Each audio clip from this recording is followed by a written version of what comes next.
aos Estados Unidos? Qual é o impacto disso? E será que vai fazer com que os Estados Unidos volte atrás ou não? É muito curiosa a forma como a China reagiu, né? O Xi Jinping está parecendo um Billy the Kid pós-moderno. Ele não fugiu do tiroteio, mas ele atirou em câmera lenta.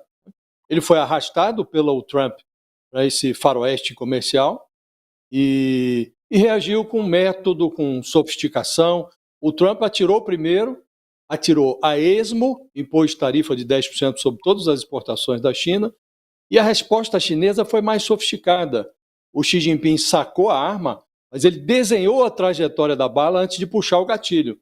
Foi seletivo, mirou em interesses mais estratégicos dos Estados Unidos e anunciou para 10 de fevereiro taxas de 15% sobre carvão, gás, 10% sobre petróleo, equipamentos agrícolas. De quebra, ele colocou empresas, algumas logomarcas americanas de moda, de biotecnologia, num rol de empresas que a China considera inconfiáveis, abriu uma investigação contra o Google e anunciou para 11 de fevereiro o controle sobre exportações para os Estados Unidos de produtos que contêm ali elementos nobres, tungstênio, telúrio, bismuto. Só o comerciante, o negociante norte-americano sabe qual é a importância disso daqui. É muito estratégico, né? Então, como disse, ele se comportou, o Xi Jinping, como um Billy the Kid pós-moderno, não fugiu do tiroteio, mas o tiro dele foi em câmera lenta. Na segunda-feira, a Casa Branca tinha informado que o Trump poderia trocar um telefonema nos próximos dias com o Xi Jinping. Então, o camarada Xi deu uma semana de prazo para que o Trump encontre ali em algum recanto da Casa Branca alguma coisa que se pareça com juízo. Foi como se o Xi Jinping informasse que não está interessado em transformar o comércio mundial num salão hipertrofiado, mas ele dispõe de munição para reagir se for necessário. E, de resto, você tem países da América do Sul, da Europa, que estão olhando para Pequim como uma porta de oportunidade enquanto aguardam na fila por uma dessas balas perdidas do Donald Trump. Então, o Trump, como fez, aliás, com o México, com o Canadá, talvez ele compreenda, e talvez seja esse mesmo o objetivo dele, que é melhor negociar do que sair atirando a esmo, né? Mas foi muito sofisticada a resposta da China e ela deve ser entendida, a meu juízo, como uma sinalização de que o Xi Jinping está querendo conversa. Ele não quer briga, mas se for necessário, ele briga. O pessoal está se acabando de rir aqui, o camarada Xi. O camarada Xi saiu atirando em câmera lenta. Você entende assim também, ô Jamil? Você acha que foi uma sacada do Xi Jinping? Quer dizer, tem método, como gostam de dizer hoje, tem estratégia, como gostam de dizer, e vai ter resultado? Olha, resultado é difícil a gente saber, né, Fabiola? Mas método tem. Eu acho que alguns pontos que o Josias colocou são fundamentais. Primeiro, ele não adotou imediatamente, né? Ele está dando uma semana, basicamente, para que haja algum tipo de espaço para negociação. Óbvio que a China não quer uma guerra comercial, ela está ganhando, né? Essa é a verdade. Para que eu quero uma guerra comercial se eu estou levando a vantagem no comércio mundial neste momento? Eu não quero abrir uma guerra e, no fundo, criar algum problema ainda maior do que nós estamos vivendo. Então, em primeiro lugar, esse é um aspecto fundamental. Segundo, como disse também o Josias, todas as sanções colocadas pela China, elas não foram um cheque em branco ou de forma generalizada, como fez o governo americano. 10% sobre tudo. Não é 10% sobre tudo.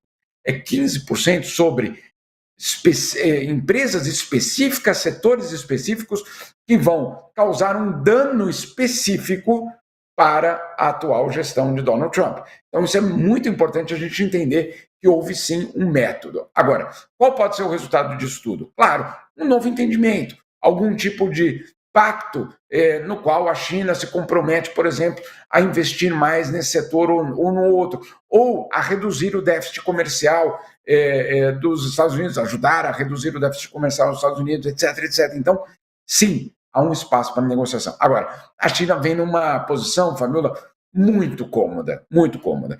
Ela terminou 2024 com o maior superávit comercial da história de qualquer país do mundo que jamais tenha sido obtido.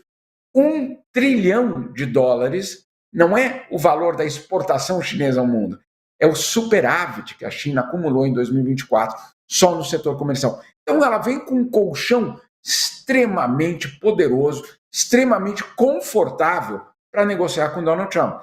Quem vem numa situação complicada, na verdade, é o governo americano, que vê sim uma situação muito mais delicada do que ele tem, por exemplo, com outras regiões do mundo. Agora, sobre essas sanções, é importante a gente destacar que, por exemplo, no caso do Canadá, o Canadá também foi muito seletivo ao colocar ou ao anunciar as sanções, que depois, claro, foi feito um acordo. O que ele fez, o Canadá? Primeiro, ele foi colocar na lista de sanções empresas ou produtos fabricados em estados republicanos. Ou seja, não foi a qualquer empresa, vamos colocar aqui tarifa a qualquer empresa do mundo americana, não.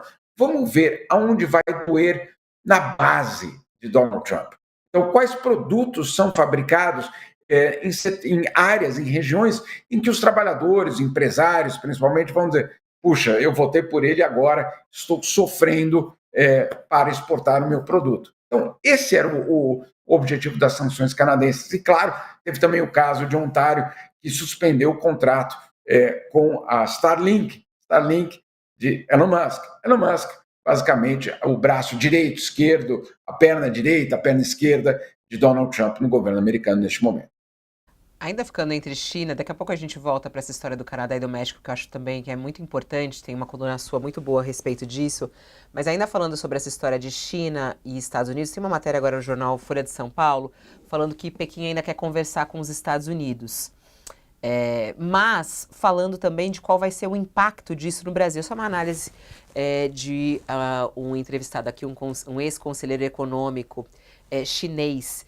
E ele acredita que, diante dessa ameaça da nova guerra comercial, esse ex-conselheiro econômico do Conselho de Estado chinês, do Ministério Chinês, Wang Ruiyao, ele afirmou ao jornal Folha de São Paulo que, embora a China tenha adotado algumas medidas retaliatórias, como vocês estão comentando, e que parecem eficazes e bem provocativas dos Estados Unidos, a China ainda quer conversar, quer discutir com os Estados Unidos.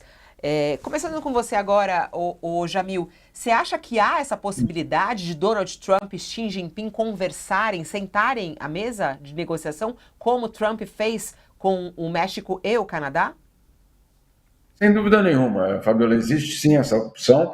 De fato, olha, não é só a China que quer comprar mais, quer dizer, não é só o conselheiro aí chinês que disse isso, os próprios exportadores americanos, por exemplo, de soja e de outros produtos aqui nos Estados Unidos, já mandaram uma carta para Donald Trump, nós inclusive publicamos essa matéria há algumas semanas, mandaram uma carta para Donald Trump dizendo, olha, numa guerra comercial entre China e Estados Unidos, quem sai vencedor é o Brasil.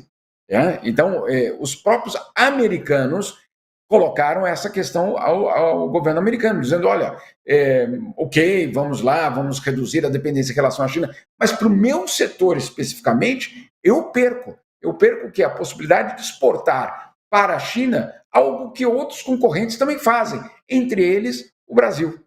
Então, se eu não me engano, era soja e milho, as grandes preocupações dos exportadores americanos.